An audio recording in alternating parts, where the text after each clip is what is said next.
মাত্র ১৪ বছর বয়সী তানভীর হাসান নিজের হাতে লিখেছেন পবিত্র আল কোরআন। একে একে ১১৪টি সূরা সহ পুরো ধর্মগ্রন্থ নিজের হাতে লিখেছেন প্রায় ২ মাস সময় নিয়ে। নিজের প্রবল ইচ্ছাশক্তি ও ধৈর্য পরীক্ষার পরিচয় দিয়ে বন্ধুদের মাঝে হয়েছেন অনন্য।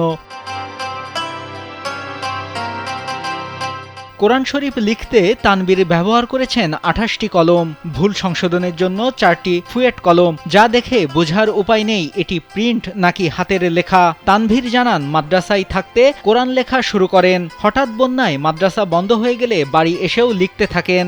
বন্ধুরা নানা কথা বললেও তিনি কোরআন লেখার কাজ চালিয়ে যান। আমার মনে একটা ইচ্ছা জেগেছিল আমি কোরআন শরীফ লিখবো। তারপরে আমি পুরো কোরআন শরীফ গড্ডার টেনেছিলাম। বন্ধুরা বলতো তুই এটা কিসের জন্য লেগেছ? বলতাম আমার হাতে লাগে সুন্দর করার জন্য। তারা দেখতো আমি ডেলি লিখি, তো তুই ডেলি লেগেছ কেন? আমি বলতাম আমার একটা ইচ্ছা ছিল আমি পুরো কোরআন শরীফটা লিখবো। আমার বন্ধুরা বলতো তোরা অনেক ধৈর্য আছে, আমরা যে এটা লিখতে পারতাম, আমার হাতে লেগে অনেক সুন্দর থাকতো, তাহলে আমরা লিখতে পারতাম। মাদ্রাসা বন্ধ দিয়েছিল বন্যার কারণে, তাই বাড়িতে এসে আমার আর পাঁচ পারা ছিল মাদ্রাসায়, বাড়িতে এসে 5 পারা লিখেছিলাম।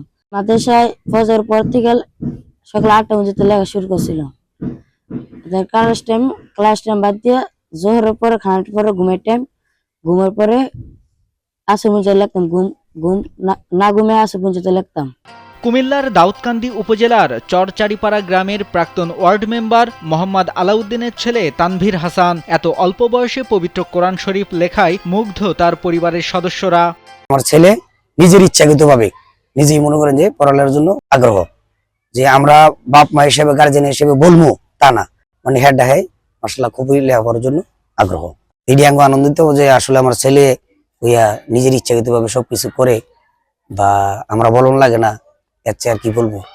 মোবাইল গেমে আসক্ত না হয়ে ধর্মীয় কাজে মগ্ন হওয়ায় তানভীরকে নিয়ে গর্বিত এলাকাবাসী। এমন আরও মেধাবী ও অধ্যবসায়ীকে মূল্যায়নের মধ্য দিয়ে জীবনে চলার পথে তাদের এগিয়ে যাবার প্রেরণা দিয়ে যাবেন তারা। তানভীর হচ্ছে আমাদের এলাকার একটা গর্বিত সন্তান, যারা হচ্ছে স্কুল লেভেলের ভালো স্টুডেন্ট আছে, তাদের জন্য ভালো কিছু করার জন্য আমরা এলাকাবাসী সম্মিলিতভাবে কিছু উদ্যোগ গ্রহণ করেছি। এটা আমাদের দৃষ্টিতে অনেক আলহামদুলিল্লাহ অনেক গর্বের বিষয়। আর এই বয়সে বাচ্চারা এই বয়সে খেলাধুলা করেও মোবাইলে অনেক গেম খেলে এটা করে, সেটা এই যে কোরআন রাইটিং করছে, এটা তো হের থেকে অনেক মনে করেন যে আমার আরো বেশি গুরুত্বপূর্ণ। এর বাবা মার কাছে যেমন দামি, আমাদের এলাকার কাছে অনেক দামি হয়। এই বয়সে বর্তমান প্রেক্ষাপটের সন্তানরা, ছেলেরা 14 বছরের পোলাপান, তারা মোবাইল নিয়ে বিভিন্ন রকমের আড্ডায় তারা নিমজ্জিত আছে। সেই দিকে না থেকে আল্লাহর কোরআনের দিকে নিমজ্জিত হয়ে আল্লাহর কোরআন নিজ হাতে লিখেছে, এই জন্য সে আমাদের কাছে প্রশংসনীয় এবং আল্লাহর কাছেও সেজন্য প্রশংসনীয় হতে পারে, সেই জন্য আমরা দোয়া করি। এলাকাবাসীর বিশ্বাস, তানভীরের মতো অধ্যবসায়ী ও ধীশক্তি সম্পন্ন শিশু কিশোররাই ভবিষ্যতে দেশ ও সমাজ বদলে দিতে কাজ করবে। নাইমুল হাসিব, কালবেলা।